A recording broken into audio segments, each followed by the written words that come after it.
What is up, you guys? It's your boy and I am back for another video. So welcome to Anything Adulting, a channel where we talk about life hacks, life in general, or anything adulting. So if you're interested, please keep on watching.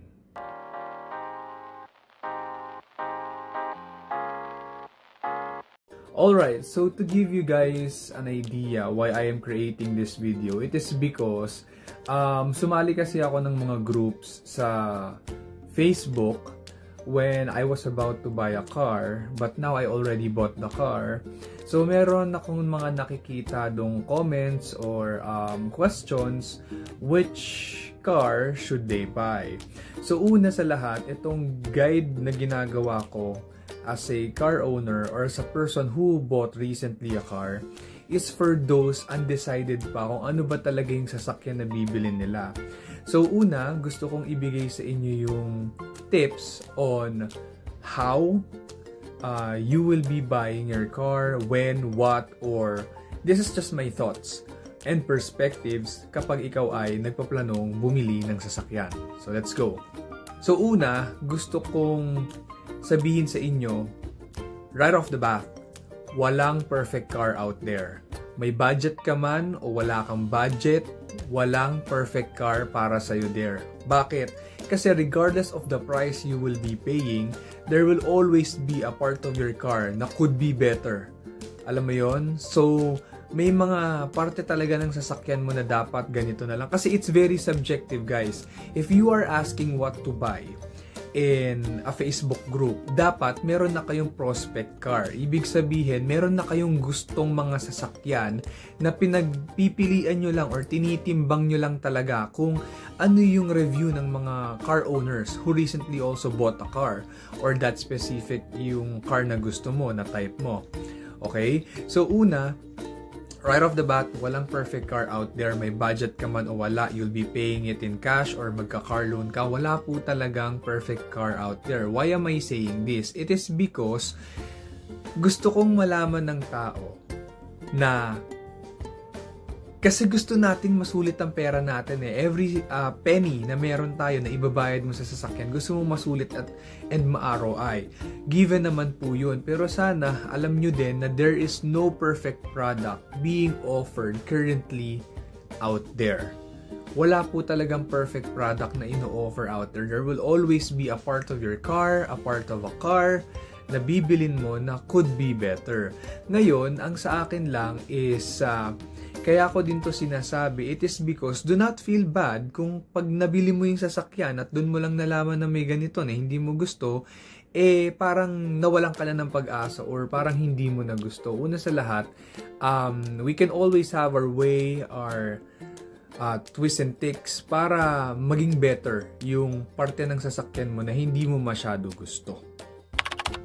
So, pangalawa, buy a car na kahit papano within your specified budget. Yung kahit papano pasok talaga sa bulsa natin. Kasi there's a lot of factors to consider na sa pagbili ng sasakyan, pero at the end of the day, a huge chunk of the factor would be your financial capability.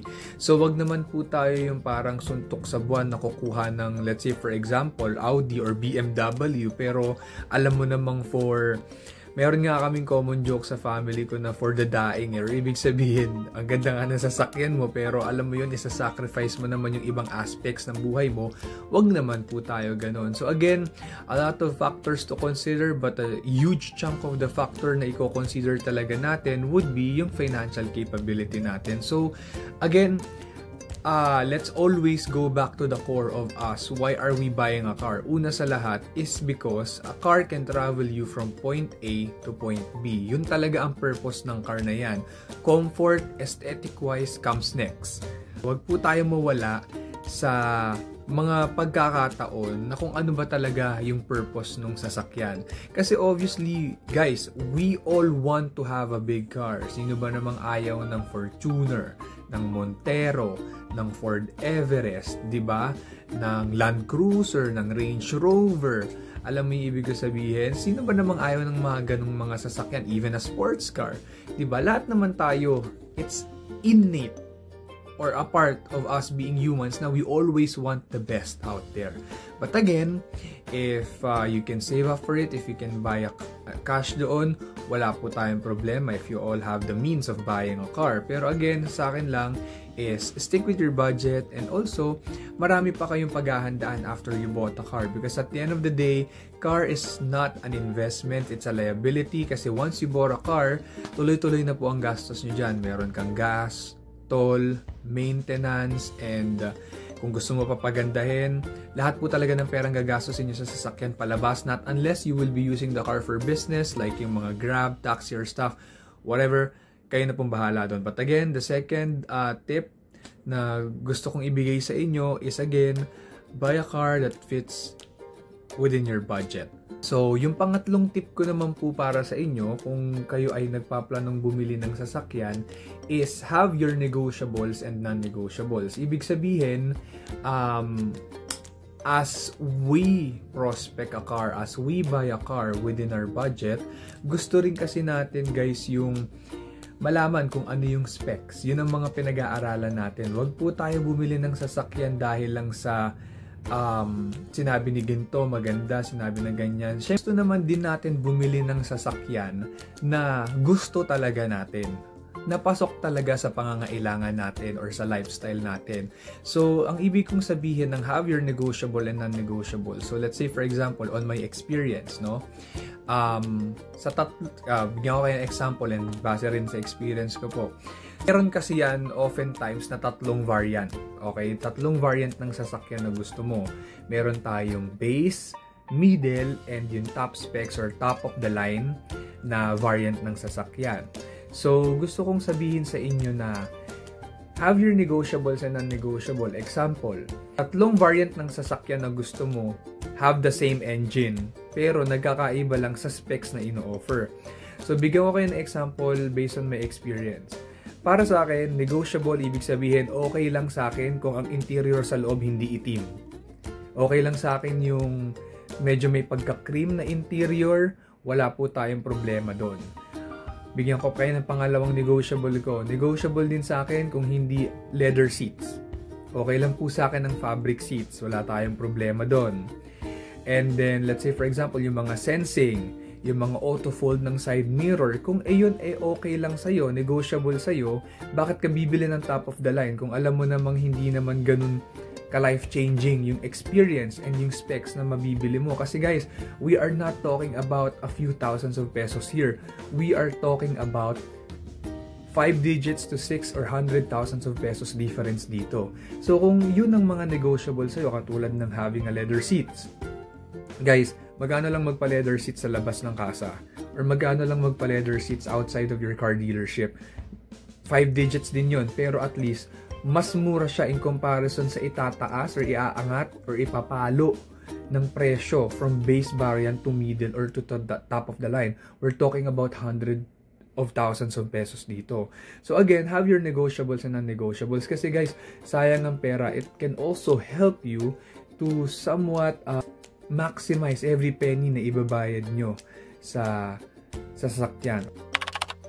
Pang-apat, gusto kong sabihin sa inyo na kapag kayo po ay bibili ng sasakyan, gusto kong malaman ninyo na kailangan nyo talagang pumunta sa car dealership para to see the car in person and physically touch it. Kasi may mga pagkakataon, lalo na sa experience ko, yung sasakyan ko pong nabili, it's not really the car that I wanted initially.